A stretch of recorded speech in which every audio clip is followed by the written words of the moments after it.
പൂക്കളെ പോലെ തന്നെ കുട്ടികളെ സ്നേഹിക്കുന്ന മഹാനാണ് ജവഹർലാൽ നെഹ്റു.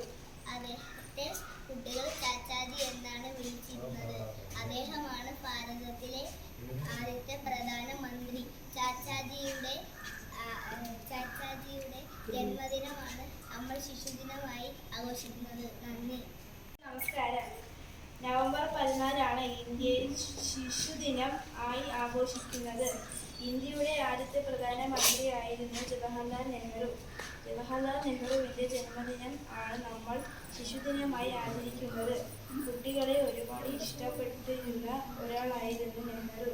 കുട്ടികൾ അദ്ദേഹത്തെ സ്നേഹത്തോടെ ചാച്ചാജി എന്നാണ് വിളിച്ചിരുന്നത്.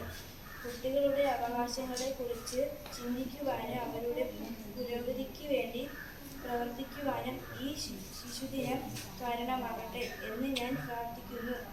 ഏവർക്കും ശുഭദിന ആശംസകൾ നേർന്നുകൊണ്ട് നിർത്തുന്നു.